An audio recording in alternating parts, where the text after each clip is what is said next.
Assalamualaikum warahmatullahi ta'ala wabarakatuh. Bismillahirrahmanirrahim. Alhamdulillahi rabbil alamin.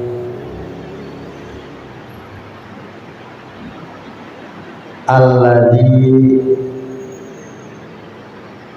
an'ama alaina bi ni'matil imani wal islam.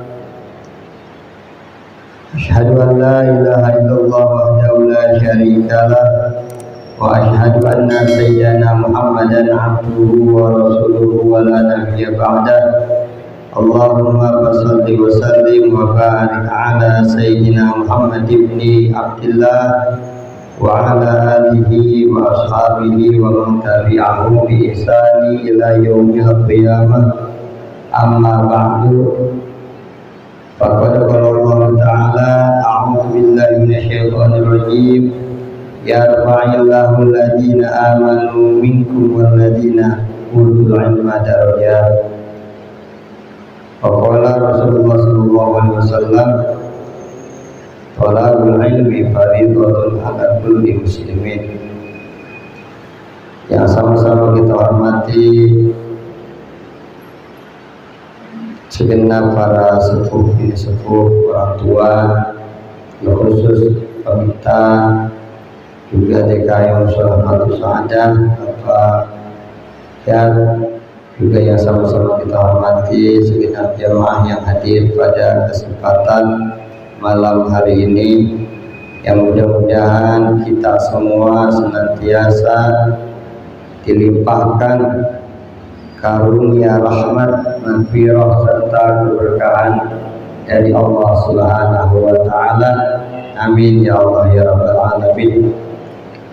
Tak pernah kita henti-hentinya senantiasa memanjatkan puji syukur kehadirat Allah Subhanahu wa taala atas kenikmatan rahmat yang Allah berikan kepada kita yang begitu banyak, yang tak terhitung banyaknya.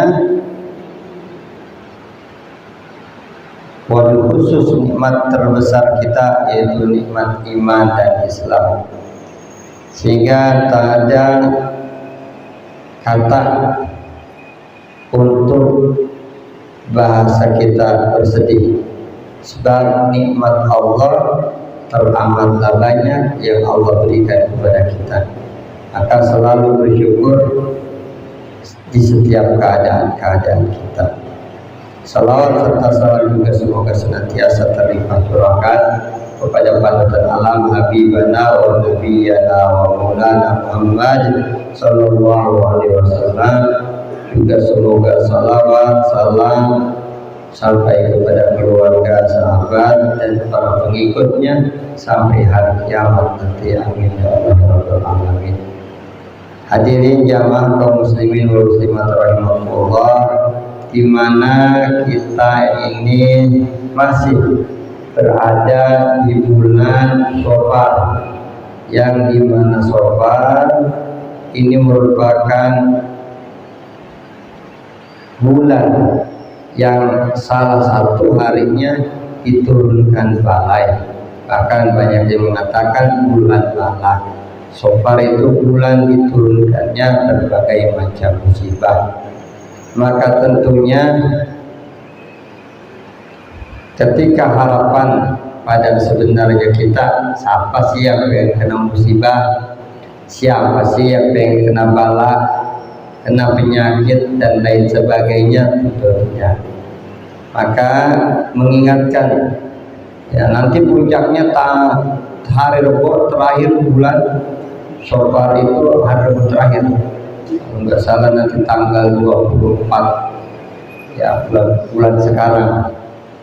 Nah nanti boleh tuh diadakan malam Rebo Kasan atau Rabunya mengadakan sodakohan atau melakukan apa saja kegiatan-kegiatan yang dibilang-bilang bisa menolak bala. Nah adapun hariannya bagaimana? Kita selama bulan Syawal sebenarnya dianjurkan membaca doa.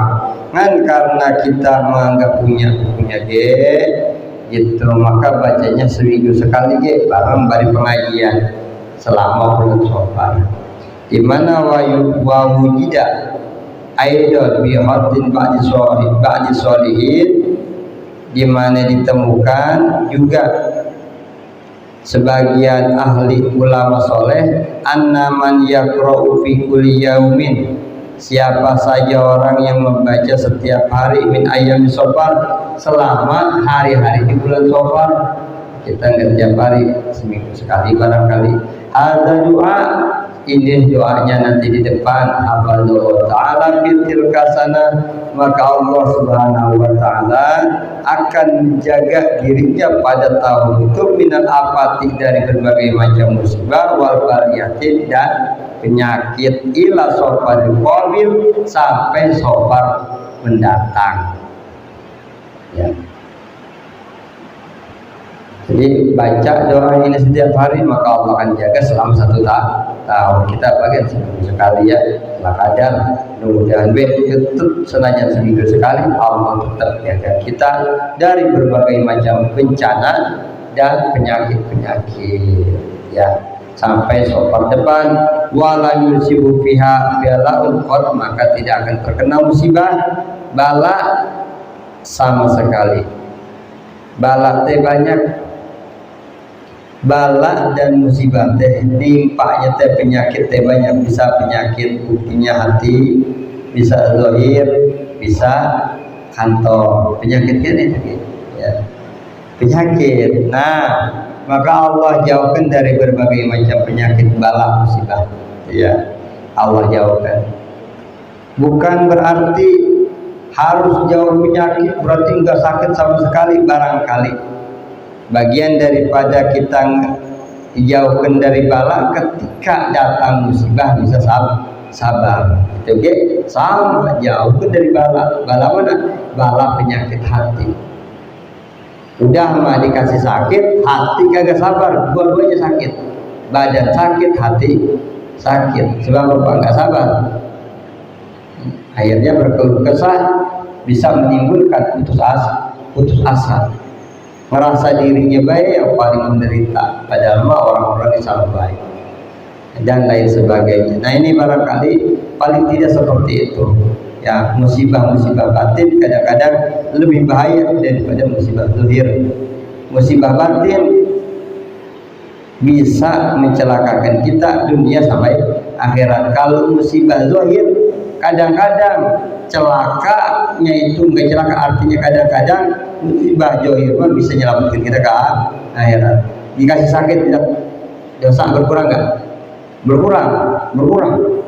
Dosa setiap kita sakit sabarin berkurang, habisi dosa ya. Manfaat enggak? Manfaat.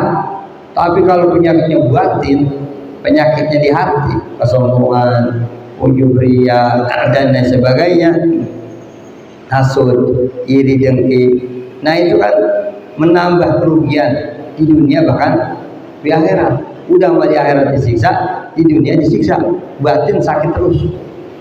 Lihat orang bahagia kita kagak senang, lihat orang udah kawin lagi kita kagak senang ya. Lihat orang bahagia sesama kita kagak senang, itu tuh berarti tanda ada penyakit. Dinasihatin benar kagak terima, sama penyakit batin ya. Dinasihatin nama yang lebih muda kagak terima, sama penyakit batin. Banyak penyakit batin, kadang-kadang kita kagak rasa marah ya, nggak sabaran, nggak syukuran. Ini penyakit-penyakit hati yang tentunya harus dibersihkan dengan guru yang memang benar-benar guru, disebutnya guru mursyid ya. Maka cari gurunya. Bismillah. Nah, ini doanya mana? Doanya ini diikuti barangkali ya. Bismillahirrahmanirrahim. Allahumma sholli ala Sayyidina Muhammadin abdika wa nabiyika wa rasulika an-nabiyil ummi wa ala alihi wa barik wa sallim.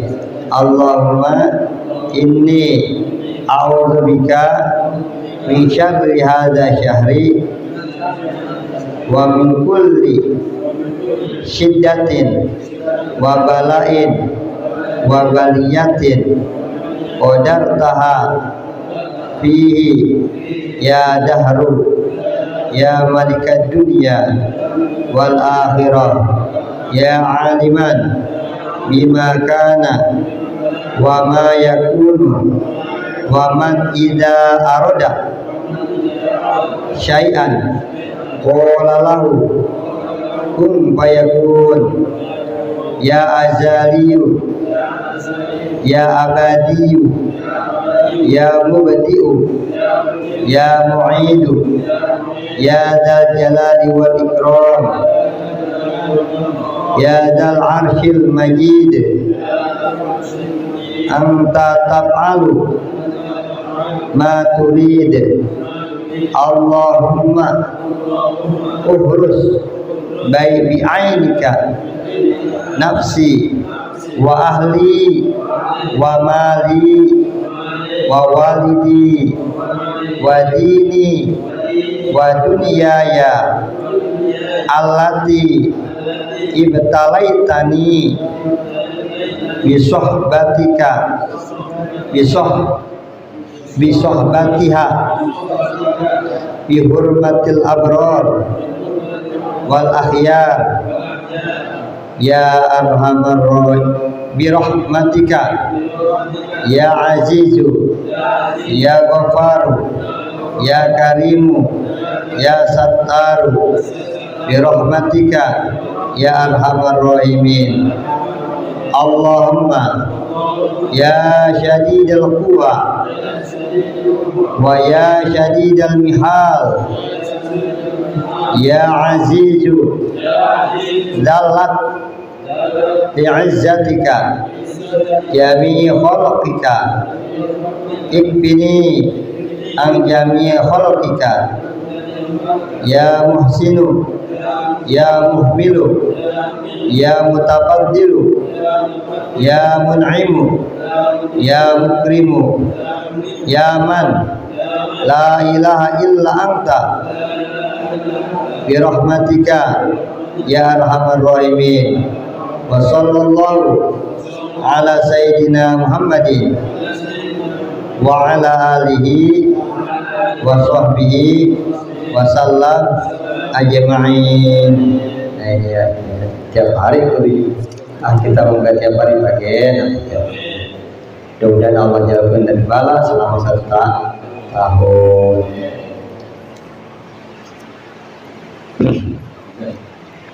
Bismillahirrahmanirrahim.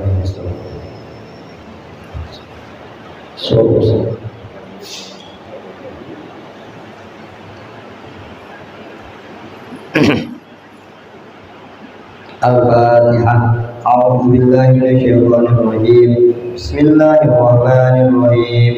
Alhamdulillahi rabbil alamin. Ar-Rahmanir Rahim. Maliki yaumiddin. Iyyaka na'budu wa iyyaka nasta'in. Ihdinas siratal mustaqim. Siratal ladzina an'amta 'alaihim ghairil maghdubi 'alaihim waladdallin. Bismillahirrahmanirrahim. Asyartu salisu, adapun syarat yang ketiga, yaitu duhulul waktu, masuk waktu. Wahwa adapun duhulul waktu, wahwa adapun duhulul waktu itu zawal syamsi, ketika geser matahari li zuhri untuk sholat zuhur, wa bulugi zilli syai'in, dan sampai bayang-bayang kulli syai'in, setiap sesuatu, itu mislahu, seumpamanya, zaidan, dengan bertambah ala dilil istiwa, di atas bayang-bayang istiwa li asri untuk sholat asar. Wa ghurubu syamsi dan ada unsur matahari itu lil maghribi untuk sholat maghrib. Wa ghurubul ashfaqil ahmari dan adapun surutnya mega merah itu lil isya'i untuk sholat isya. Wa tulu'il fajril shadiqi dan adapun keluarnya fajar shadiq itu al-mu'tabar al-mu'taradu yang malang juyuban ke pinggir wasimalan dan kiri itu lil fajri untuk salat subuh. Fatajibu maka wajib apa salatu salat bihadzihil awqati pada ini waktu. Wa taqdimuha dan adapun mendahulukan salat alaiha daripada waktu. Wa ta'khiruha dan mengakhirkan salat anha daripada waktu. Itu min akbaril ma'asi dari lebih besar-besarnya maksiat. Wa abhasyi syai'ati dan lebih jelek-jeleknya kejelekan. Bismillahirrahmanirrahim. Selanjutnya kita membahas tentang masalah syarat sholat yang ketiga, di mana syarat sholat yang ketiga dari 12 sholat itu duhul waktu harus masuk waktu.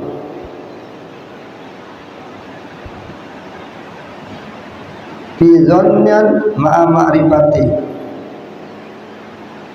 dengan sangka serta mengetahui wa'lam anna kulla ibadatan yatawaqqafu 'ala niyatin la yasifalu illa ba'da ma'rifati duhul waqtiha. Ketahuilah sesungguhnya ibadah itu ditetapkan atas niatnya. Jadi aku tidak sah mengerjakan satu ibadah kecuali setelah masuk waktu. Walau donan bil ijtihadi, walaupun prasangka dengan ijtihad.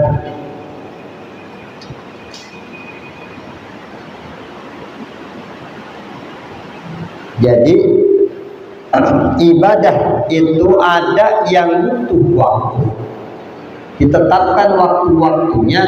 Ada ibadah yang memang tidak ditetapkan waktunya. Mana? Tapi tetap walaupun tidak ditetapkan waktunya, ada dikasih waktu afdol.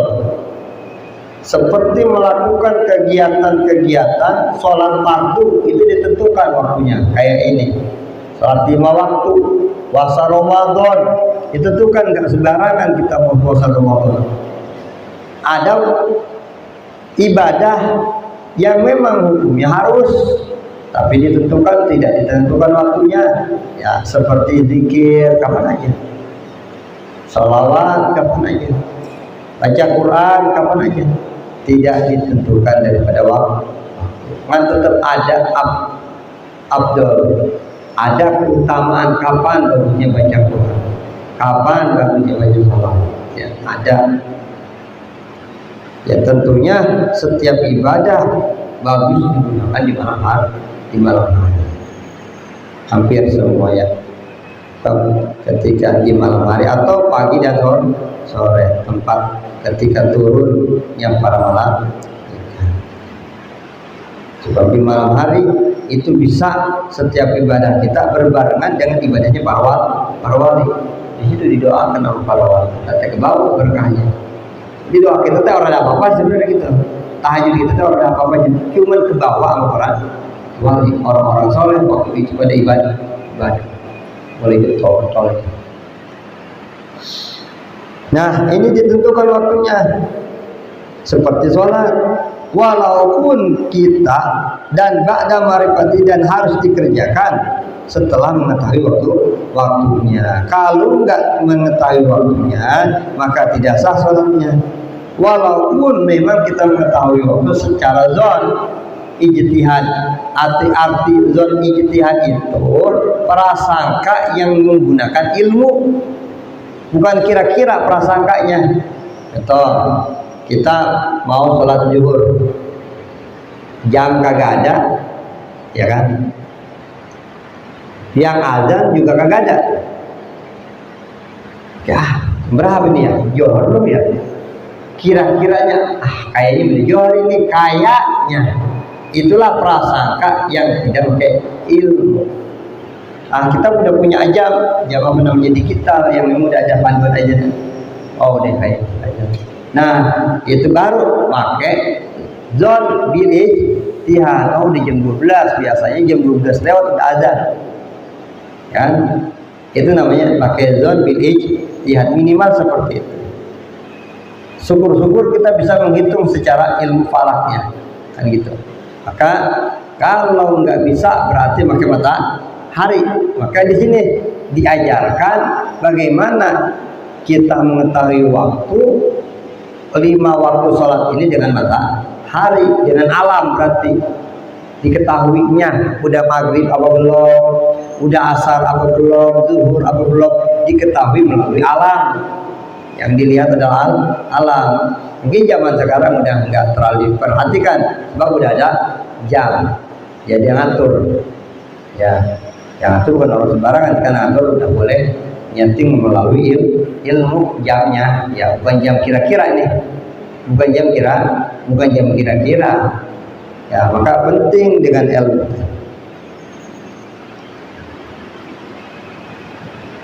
Jadi atur. Kalau sholatnya kita di luar waktu, maka sholatnya tidak sah. Fa'in hajama, apabila dia bersegera wafalah dan melakukan sholat, gitu. Lantasih, wa'in sodabal waktu, kalau dia ngira-ngira, kemudian melakukan sholat walaupun beneran jam 1 beneran, cara orang ngira-ngira. Kayaknya udah zuhur, kayaknya dikira-kira aja mah, pakai akal sendiri. Sholat zuhur, beres sholat zuhur, wiridan, kalau nggak kongkong, pulang ke rumah jam 1, ya gini kan tadi udah zuhur. Walaupun udah zuhur, tetap dihukumi tidak sah. Sebab apa? Tidak memakai ilmu. Walaupun beneran sholat zuhur itu jam segitu, ya waktunya pas, waktu dia sholat zuhur itu pas udah masuk zuhur. Cuman karena tadi nggak pakai ilmu, maka sholatnya tidak sah. Disebutnya kalau dalam bahasa kita, di dalam menentukan waktu sholat harus ada 2. Menentukan arah kiblat ada 2. Satu ada zon mukallaf, ada zon binafsil amri. Jadi dua-duanya kalau ada. Zon mukallaf yaitu prasangka diri dengan ilmu. Udah masuk waktu, udah ke arah kiblat kira-kira. Sebab pakai ilmu, pakai apa? Adon, kompas. Misalkan ijtihad namanya nih. Ya, arah kiblat atau waktu. Ya, kita udah pakai ilmu. Dilihat dari matahari atau dilihat dari kemudian waktunya memang sudah masuk, maka sah. Gitu. Kalau nggak ada salah satu kayak tadi modelnya nggak sah. Walaupun udah masuk sebab nggak ada zon binafsil amri. Gitu. Kalau ada zon binafsil amrinya tapi zon mukallafnya kagak ada, itu nggak sah. Jadi harus ada 2, zon mukallaf dan zon binafsil amri, harus ada. Artinya bagaimana kalau zon mukallaf, zon binafsil amrinya ada? Zon mukallafnya ada, udah jam 2, kelihatan jam 2 siang, berarti udah masuk ternyata sholat dengan jam ngaco, baru jam setengah 12, maka itu juga sholatnya nggak sah. Sebab apa? Dia udah ada zon mukallaf tapi nggak ada zon binafsil, karena faktanya belum masuk. Baru setengah 12 aslinya mah. Maka nggak sahnya kayak gitu juga. Ya, jadi harus ada 2. Itu barangkali yang perlu dipahami tentang masalah masuk waktu. Maka kita pakai alam. Fa'ilam yatawaqqaf, apabila tidak ditetapkan ala niat seperti ada niat atas niat kalau azan berubah soha paluha. in sodafal wakta. Kalau azan enggak pakai zon bin abdul amri umpamanya, kira-kira udah azan kayak ini, kita mengumandangkan azan atau melakukan khutbah. Kalau benar masuk waktu, maka sah azannya, sah khutbahnya. Kalau ternyata belum masuk waktu, maka azannya kagak sah, khutbahnya kagak sah. Ya. Contoh ya. Sholat harus ada dua. Maka wahwa dan adapun sholat, wahwa dan adapun waktu, duhul waktu itu jawal, itu adapun gesernya matahari itu liduri untuk sholat zuhur. Jadi matahari ketika kita lihat matahari geser, berarti bayang-bayang itu ke arah mana? Ke arah timur, sedikit aja geser, 1 cm atau 2 cm aja geser, itu udah masuk waktu zuhur. Kalau kita pengen nentuin di tengah hari itu kari bolong, zuhur belum ya. Kalau masih bayangan masih ke sono, berarti kan masih jam 11-an itu mah. Kalau bayangan udah ke sono sedikit, berarti udah masuk waktu zuhur. Kalau lewat bayang-bayang, sampai bayang kita langsung bayang deh ke tempat panas, oh ini bayang saya udah ke sono sedikit, nggak lempeng, nggak kalau nyampe nggak ada bayangan berarti belum masuk zuhur. Kalau udah ada bayangan geser ke sono sedikit berarti udah masuk zuhur. Paham ya? Zuhur dong. Kemudian sampai kapan? Sampai nanti masuk waktu asar. Wa bulughi zilli kulli syai'in mislahu. Ketika bayang-bayang itu 2 kali lipat, gitu. Ketika bayang-bayang itu kulli syai'in zilli, bulughi zilli kulli syai'in, ketika bayang-bayang sesuatu itu seumpama, berarti sama. Kalau diri kita, oke kita bayang ini patokan. Kita tingginya 165 meter, 165 cm, kita teh ya 1,5 meter dah, 1,5 meter kita teh membayang ke situ ke matahari. Ternyata bayangan kita sama tinggi kita sama bayangannya guys 1,5 meter, lebih sedikit, maka itu masuk waktu asar. Gampang bayangnya ya, atau pakai sedotan atau pakai lidi terserah. Yang enak pakai diri kita, sebab lempeng diri kan itu bayangan kita udah melebihin sedikit, udah berarti udah masuk waktu asar, gitu ya. Kalau di mana-mana kagak ada yang azan, kalau ada yang azan udah yang azan ya ukur lagi, gitu ya. Nah, lebih sedikit daripada bayang-bayang istiwa. Bayang istiwa tadi dilebihin sedikit, ya. Bayangannya lebih sedikit dah, seumpamanya. Itu udah masuk waktu asar, akhir sholat zuhur. Waktu zuhur udah habis, masuk waktu asar. Wa ghurubi syamsi, kalau udah surut matahari udah gak kelihatan pisan, udah nggak ada bunderannya pisan, maka itu masuk waktu maghrib, akhir sholat asar. Akhir sholat asar masuk waktu maghrib ketika matahari surut, walaupun masih kelihatan kalau di laut itu masih ada kuning-kuning, tapi buletannya itu udah hilang, maka itu udah masuk waktu maghrib, walaupun masih terang ya, walaupun masih terang.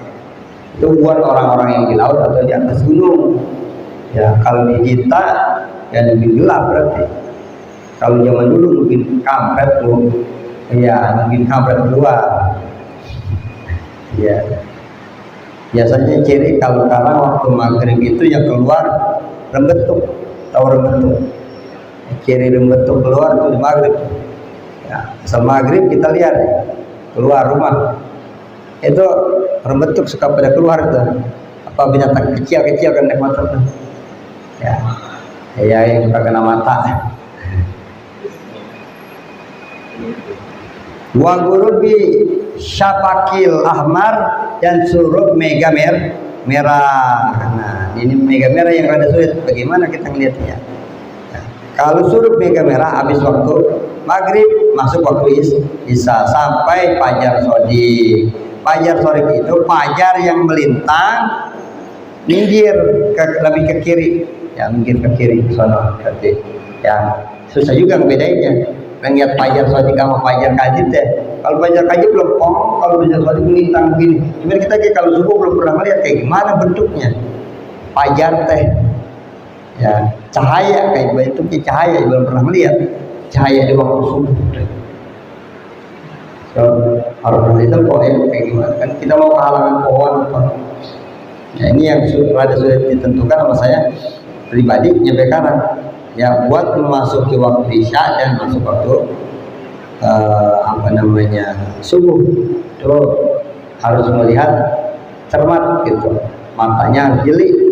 Fajar Shadiq cahaya yang melintang ke arah kiri, minggir dia cahayanya. Kalau Fajar Kajib itu sebelum azan itu biasanya ada Fajar Kajib jam 4-an ke atas, terangnya ke atas begitu, ngeberai ke atas, enggak ngeberai ke pinggir itu ya.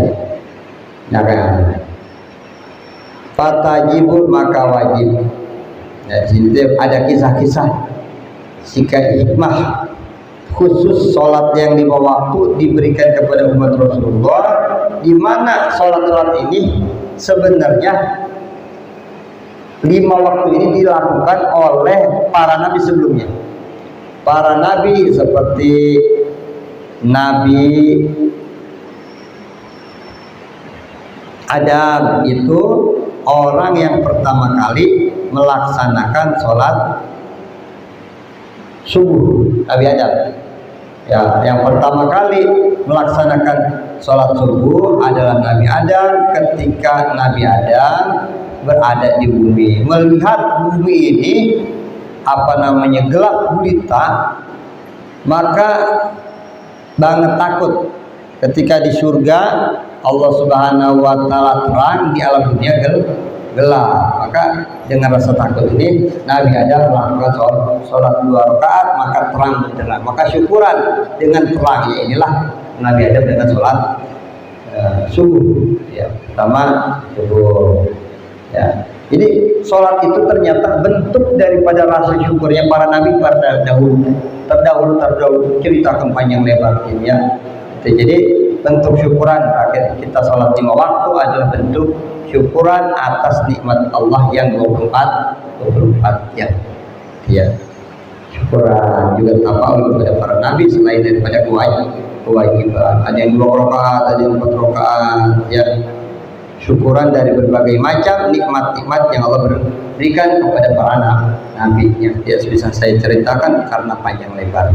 Ya. Itu yang maka penting sholat jangan sampai ditinggalkan ya, perintahkan anak kita untuk sholat, jangan sampai gagal ya, jangan nyampe nyuruh ngaji tapi sholat kepada suruh ngaji mah kita cuma sebuat maghrib kadang-kadang, tapi sholat mah anak kita pun kadang-kadang lalai. Sholat subuh nggak dibangunin ya, sholat johor kagak diingetin. Yang udah balik khususnya anak-anaknya, anak-anak yang udah balik udah cedok, yang udah bisa diatur, nah kayak abis ya, kayak orang-orang yang udah bisa makan sendiri, minum sendiri, buang air sendiri, bisa membedakan mana yang baik, mana yang bagus.